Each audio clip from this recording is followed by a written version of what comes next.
Masih bersama saya Adini dan kembali kami sampaikan berita Padang hari ini.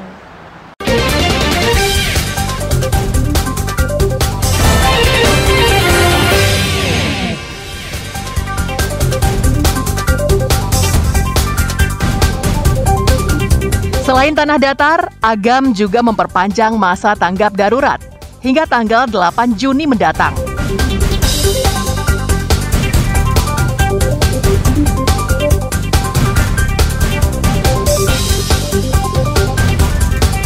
Hingga masa tanggap darurat yang diperpanjang, para tentara masih berjibaku di lokasi bencana banjir bandang lahar dingin Marapi.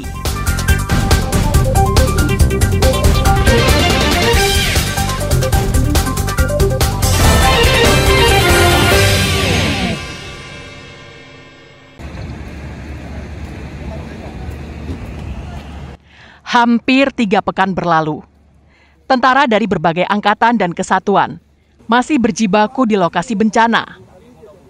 Mereka bekerja bersama aparat pemerintah, mengevakuasi material longsor akibat banjir bandang, menormalisasi sungai, hingga merakit jembatan darurat.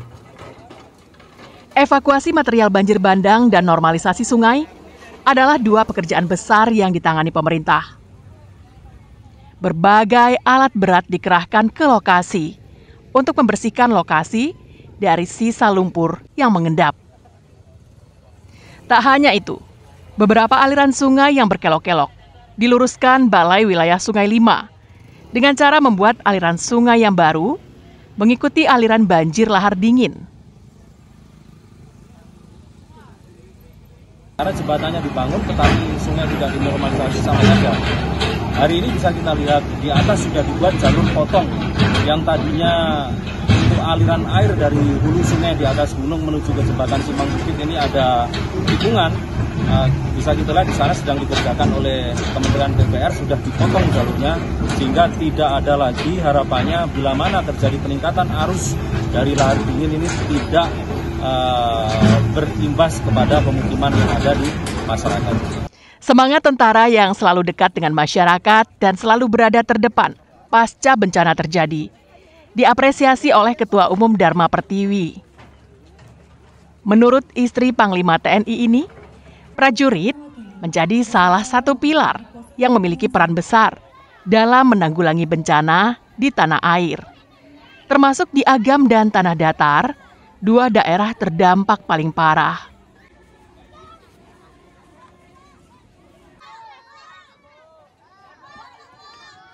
Mereka itu adalah garda terdepan dari setiap bencana itu, ya ini bapak-bapak kami ini, para prajurit itu pasti malamnya paginya mereka sudah di sini standby, dan mereka di sini udah 10 hari. Hanya itu aja lah bentuk kepedulian kami sebagai istri prajurit kepada prajurit yang benar-benar sudah tidak memikirkan lagi keluarga. Mereka datang ke sini fokus untuk menyelamatkan masyarakat yang terkena bencana ini. Pada kesempatan itu, istri Panglima TNI memberikan paket makanan, sembako, dan kebutuhan harian lainnya untuk prajurit TNI dan Polri, anak korban bencana, dan masyarakat yang terdampak di lokasi posko pengungsian. Dina Amrina melaporkan dari Agam.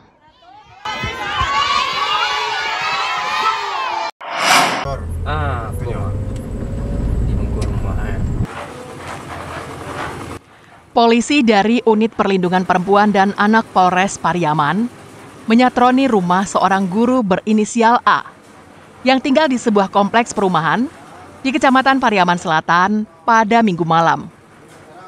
Polisi juga membawa surat perintah penangkapan terhadap guru yang sehari-hari mengajar di sebuah sekolah dasar di Kecamatan Pariaman Timur. Saat didatangi polisi, sang guru terlihat tenang dan menerima polisi dengan baik-baik. Terduga pelaku juga membaca surat perintah penangkapannya dengan tenang.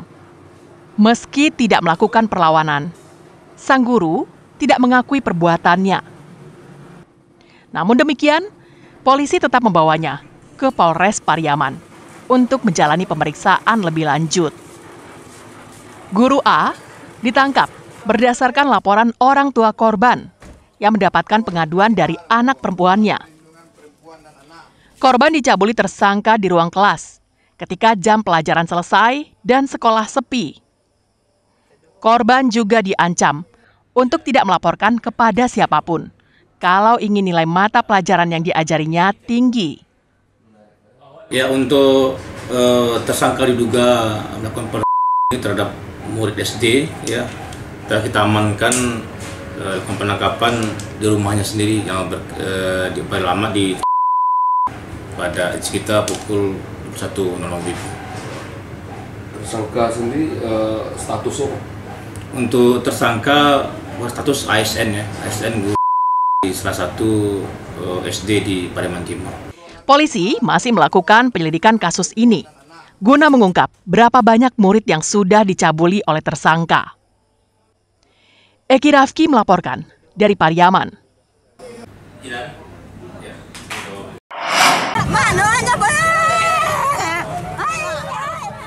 Keluarga korban berdatangan ke lokasi dan langsung meratap saat melihat jasad anggota keluarganya terbujur kaku di pinggir sungai Batang Piruko. Ibu korban meraung keras. Istrinya yang datang belakangan justru tak bisa berkata-kata dan pingsan di lokasi. Alhasil, warga dan polisi yang datang ke lokasi harus bekerja keras mengangkat ibu dan istri korban dan membopong mayat korban ke puskesmas. Korban bernama Bambang Irawan dan berusia 43 tahun. Sehari-hari, korban mencari ikan di sungai Batang Piruko. Jika pekerjaannya di kebun sawit telah selesai, lokasi korban mencari ikan tak jauh dari kebunnya. Minggu siang, seorang warga yang melintas di jalan di pinggir sungai melihat jasad mengambang. Serta-merta, mayat itu dievakuasinya ke pinggir sungai dan dibantu warga lain untuk mengangkatnya ke daratan.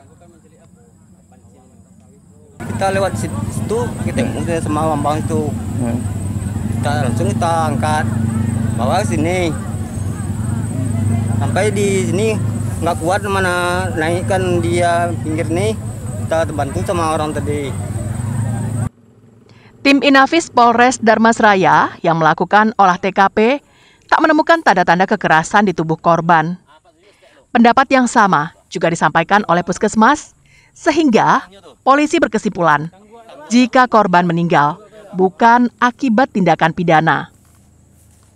Ada penemuan mayat yang mengembang di aliran sungai Batang Piruko. Tidak ditemukan bekas luka ataupun tanda-tanda kekerasan pada tubuh korban. Kemudian dengan dasar tersebut, kuat dugaan korban meninggal dunia karena tenggelam. Kemudian dari pihak keluarga juga menyatakan bahwasanya korban menderita ataupun ada riwayat sakit asam lambung, sehingga kuat dugaan korban ketika mencari ikan di sungai asam lambungnya kumat sehingga tenggelam di sungai. Informasi dari keluarganya, korban menderita penyakit asam lambung yang akut. Diduga saat berada di sungai, penyakitnya kambuh dan tak ada orang yang menolongnya, sehingga korban terbenam dan meninggal. Kasus ini menjadi pelajaran bagi kita bersama, agar selalu beraktivitas dengan melibatkan orang lain. Apalagi jika kita menderita penyakit yang bisa menyerang kapan saja.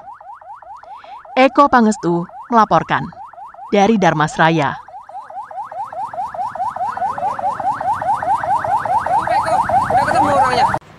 Pemirsa, demikianlah perjumpaan kita dalam Berita Padang hari ini.